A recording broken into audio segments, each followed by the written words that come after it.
BMC radio Malayalam വാർത്തകൾ നിങ്ങൾക്കായി അവതരിപ്പിക്കുന്നത് ഐമാക് കൊച്ചിൻ കലാഭവൻ. കലാവിദ്യാർത്ഥികൾക്ക് പ്രിയപ്പെട്ട ബഹ്റൈനിലെ കലാകേന്ദ്രം. കൂടുതൽ വിവരങ്ങൾക്കായി സന്ദർശിക്കൂ www.bahrainmediacity.com. നമസ്കാരം. BMC റേഡിയോ മലയാളം വാർത്തകളിലേക്ക് സ്വാഗതം. ഞാൻ ധനു കൃഷ്ണ. ജ്യോതിശാസ്ത്ര കണക്കുകൾ പ്രകാരം മാർച്ച് 30-നായിരിക്കും ബഹ്റൈനിൽ ഈദുൽ ഫിത്തർ എന്ന് കാലാവസ്ഥാ വിദഗ്ധർ. മാർച്ച് 29-ന് റമദാൻ 29 പൂർത്തിയാക്കി മാർച്ച് 30-ന് ഷവ്വാൽ 1 പ്രവചനം. ശനിയാഴ്ച റമദാൻ അവസാനിക്കുമെന്നും മാർച്ച് 30-ന് തന്നെ ഈദായിരിക്കുമെന്നാണ് പ്രവചനം. എന്നാൽ മാസപ്പിറവി കാണുന്നതിനെ ആശ്രയിച്ചായിരിക്കും ഔദ്യോഗിക സ്ഥിരീകരണമുണ്ടാവുകയെന്നും ഖാസിം സർവകലാശാലയിലെ മുൻ കാലാവസ്ഥാ പ്രൊഫസറും സൗദി വെതർ ആൻഡ് ക്ലൈമറ്റ് സൊസൈറ്റിയുടെ വൈസ് പ്രസിഡന്റുമായ ഡോക്ടർ അബ്ദുള്ള അൽ മിസ്നാദ് എക്സ് അക്കൗണ്ടിലൂടെ വ്യക്തമാക്കി. അതേസമയം ഗൾഫ് രാജ്യങ്ങളിൽ നോമ്പ് തുടങ്ങി ഒരു ദിവസം കഴിഞ്ഞാണ് കേരളത്തിൽ മാസപ്പിറവി കണ്ടത്.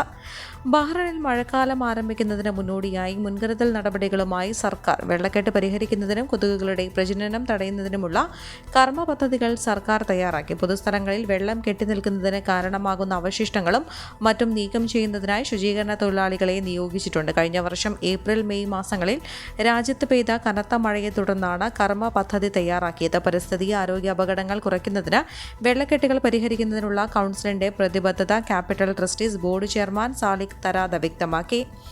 മൊഹറക് മലയാളി സമാജം ഇഫ്താർ സംഗമം സംഘടിപ്പിക്കുന്നു. ഇന്ന് വെള്ളിയാഴ്ച വൈകുന്നേരം 5 മണി മുതൽ മൊഹറക് സയാനി ഹാൾ ഇഫ്താർ സ്നേഹനിലാവ് ഒരുക്കും. മൊഹറക് മലയാളി സമാജം ഇഫ്താർ സംഗമത്തിലേക്ക് ക്ഷണിക്കുന്നു എന്നും ജാതിമത രാഷ്ട്രീയ സംഘടനാ ഭേദമന്യേ ഏവർക്കും ഒത്തുചേരാനും സൗഹൃദവും സ്നേഹവും പങ്കിടാനുമുള്ള വേദി കൂടിയാണ് ഇത്തരം ഇഫ്താർ സംഗമങ്ങളെന്നും പ്രസിഡന്റ് അനസ് റഹീം, സെക്രട്ടറി സുനിൽ കുമാർ, ട്രഷറർ ശിവശങ്കർ എന്നിവർ അറിയിച്ചു. ലേബർ ക്യാമ്പുകളിലെ തൊഴിലാളികൾക്കായി ഇഫ്താർ 2025 എന്ന സാമൂഹ്യ സേവന പരിപാടി ഇന്ന് നടക്കും. വെള്ളിയാഴ്ച 4 മണിക്ക് capital governorate of information and follow up director his excellency Yusuf Yaqoob Lori മുഖ്യ കാർമ്മികത്വം വഹിക്കുന്ന ചടങ്ങിൽ വിവിധ മന്ത്രാലയ ഉദ്യോഗസ്ഥർ, ബഹ്റൈൻ ഭാരവാഹി ആന്റണി പൗലോസ്, വളണ്ടിയർ ടീം, വിവിധ സാമൂഹ്യ സേവന സന്നദ്ധർ, മീഡിയ പ്രവർത്തകർ, സംഘടനാ ഭാരവാഹികൾ, സ്ഥാപന ഉടമകൾ, വിവിധ മേഖലയിലുള്ളവരും പങ്കെടുക്കുമെന്നും കോർഡിനേറ്റർ ബഷീർ അമ്പലായി അറിയിച്ചു. ചിത്രകാരി ജീന നിയാസിന് ബഹ്റൈൻ രാജകുടുംബത്തിന്റെ അംഗീകാരം. ബഹ്റൈൻ 50ാമത് ദേശീയ ദിനം ആചരിക്കുന്ന വേളയിലായിരുന്നു ജീന ഏകദേശം 70,000-ഓളം മുത്തുകൾ ഒട്ടിച്ചു ചേർത്ത് 6 അടി പൊക്കവും 5 അടി വീതിയും ഉള്ള ക്യാൻവാസ് ബോർഡിൽ 71 മണിക്കൂർ മാത്രം ചിലവഴിച്ച് ബഹ്റൈൻ രാജാവ് His Majesty Hamad bin Isa al ഖലീഫയുടെ ചിത്രം പൂർത്തിയാക്കിയത്. ചിത്രം കൊട്ടാരത്തിലെത്തിയതോടെ ജീനയെ തേടി അവിടെ നിന്ന് ധാരാളം പ്രശംസകളും അംഗീകാരവും എത്തിയിരിക്കുകയാണ്. അനന്തരന്ന നാടിനുള്ള സ്നേഹവും പ്രവാസികൾക്ക് ഏറ്റവും സമാധാനപരവും സന്തോഷകരവുമായി ജീവിക്കാൻ കഴിയുന്ന ബഹ്റൈൻ എന്ന മനോഹര രാജ്യത്തെ ഭരണാധികാരിയോടുള്ള തൻ്റെ ആദരവും നന്ദിയും പ്രകടമാക്കിയാണ് വ്യത്യസ്ത രീതിയിൽ രാജാവിൻ്റെ പോർട്രേറ്റ് ചെയ്തെന്ന് ജീന പറയുന്നു. തൃശൂർ മണ്ണുത്തി സ്വദേശിനിയായ ജീന കഴിഞ്ഞ 4 വർഷമായി ബഹ്റൈനിൽ കുടുംബവും ഒത്തുണ്ട്. ഒരു ചിത്രകാരിക്ക് വളരാൻ ഏറെ അവസരമുള്ള രാജ്യമാണ് ബഹ്റൈൻ എന്നും ജീന അഭിപ്രായപ്പെട്ടു. ബഹ്റൈൻ ഫിനാൻഷ്യൽ ഹാർബറിൽ നടത്തിയ എക്സിബിഷനിൽ ഫുട്ബോൾ ഇതിഹാസം ക്രിസ്ത്യാനോ റൊണാൾഡോയുടെ ഓയിൽ പെയിന്റിൽ ചെയ്ത 22 പെയിന്റിംഗ്സ് അന്താരാഷ്ട്ര തലത്തിൽ ഏറെ ശ്രദ്ധിക്കപ്പെട്ടിരുന്നു. ബഹ്റൈനിലെ സൗഹൃദങ്ങൾക്ക് പ്രാധാന്യം നൽകി പ്രവർത്തിക്കുന്ന VR1 കൂട്ടായ്മയുടെ കുടുംബ സംഗമവും നോമ്പുതുറയും ഹുറയിലെ ചാരിറ്റി ഹാളിൽ നടന്ന പരിപാടിയിൽ 100-ൽ പരം അംഗങ്ങൾ പങ്കെടുത്തു. ജോലിയില്ലാത്ത അവസ്ഥയിൽ ഇവിടെ ഭക്ഷണത്തിന് ബുദ്ധിമുട്ടുന്ന കുടുംബങ്ങളെ കണ്ടെത്തി അവർക്ക് ഭക്ഷണ സാധനങ്ങൾ അടങ്ങിയ റമദാൻ കിറ്റുകൾ വിതരണം ചെയ്യുകയും ചെയ്തു. സമസ്ത കേരള ഇസ്ലാം മത വിദ്യാഭ്യാസ ബോർഡ് നടത്തിയ 5, 7, 10, 12 ക്ലാസുകളിലെ പൊതുപരീക്ഷയിൽ ജിദാലി ദാറുൽ ഖുർആൻ മദ്രസ 100% വിജയം കരസ്ഥമാക്കി. വിജയികളെയും മികച്ച വിജയത്തിലേക്ക് അവരെ പ്രാപ്തരാക്കിയ അധ്യാപകരെയും രക്ഷിതാക്കളെയും സമസ്ത ജിദാലി ഏരിയ കമ്മിറ്റി അഭിനന്ദിച്ചു. ഇന്ത്യൻ ക്ലബ്ബ് നടത്തിയ വോളിബോൾ ടൂർണമെന്റിൽ MRA ടീമിനെ 1-3 സെറ്റുകൾക്ക് പരാജയപ്പെടുത്തി KCA ടീം വിജയികളായി. KCAയിൽ നടന്ന ട്രോഫി ഹാൻഡിംഗ് ഓവർ ചടങ്ങിൽ വിജയികളുടെ trophy KCA president James John ഏറ്റുവാങ്ങി. KCA വോളിബോൾ ടീം അംഗങ്ങളായ Raison Mathew, Roy Joseph, Roycy Antony, Jaikumar Anoop, Franco, Joby George, Vinod Daniel, KCA general secretary Vinu Christy, sports secretary Nixon Varghese, lounge secretary Jinson Joseph എന്നിവർ സംസാരിച്ചു.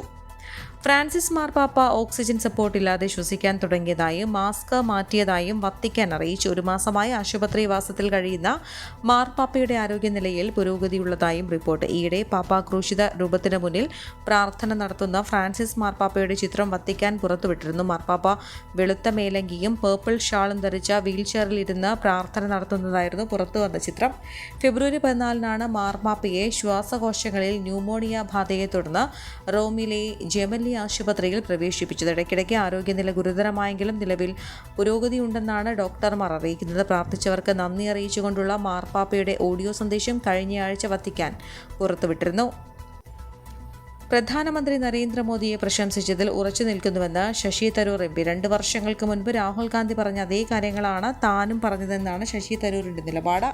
ഇതിനർത്ഥം കേന്ദ്ര സർക്കാർ നയങ്ങളോടെല്ലാം കോൺഗ്രസിന് യോജിപ്പാണെന്നല്ലെന്നും ശശി തരൂർ പറഞ്ഞു. ഇതിൽ എന്താണ് വിവാദമാക്കാനുള്ളതെന്ന് തനിക്ക് മനസ്സിലായിട്ടില്ലെന്നും ശശി തരൂർ കൂട്ടിച്ചേർത്തു. റഷ്യ-യുക്രൈൻ യുദ്ധത്തിൽ പ്രധാനമന്ത്രി സ്വീകരിച്ച നിലപാട് ശരിയെന്നായിരുന്നു ചൊവ്വാഴ്ച തരൂരിന്റെ പ്രശംസ. ഇതിന് പിന്നാലെ കോൺഗ്രസ് നേതാക്കൾ തന്നെ പ്രസ്താവനയിൽ അതൃപ്തി രേഖപ്പെടുത്തിയിരുന്നു. സമാധാനം ഉറപ്പിക്കാനുള്ള ശരിയായ നിലപാടാണ് പ്രധാനമന്ത്രി സ്വീകരിച്ചതെന്നും അന്ന് പാർലമെന്റിൽ ഇത് സംബന്ധിച്ച വിമർശനം ഉന്നയിച്ചത് തിരുത്തേണ്ടി വരികയാണെന്നും റെയ്സിന ഡയലോഗിൽ തരൂർ പറഞ്ഞിരുന്നു.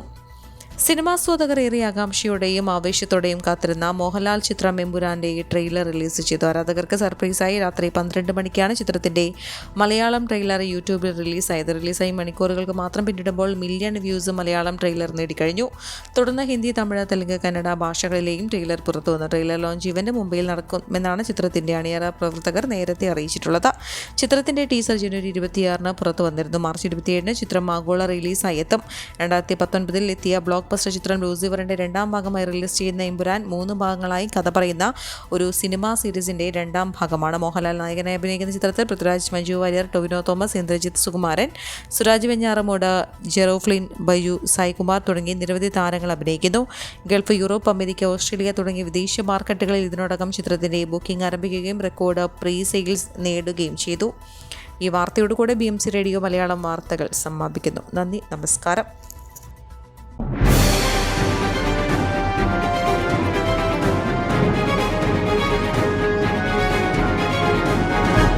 BMC റേഡിയോ മലയാളം വാർത്തകൾ നിങ്ങൾക്കായി അവതരിപ്പിക്കുന്നത് iMac കൊച്ചിൻ കലാഭവൻ. കലാവിദ്യാർത്ഥികൾക്ക് പ്രിയപ്പെട്ട ബഹ്റൈനിലെ കലാകേന്ദ്രം. കൂടുതൽ വിവരങ്ങൾക്കായി സന്ദർശിക്കൂ www.bahrainmediacity.com.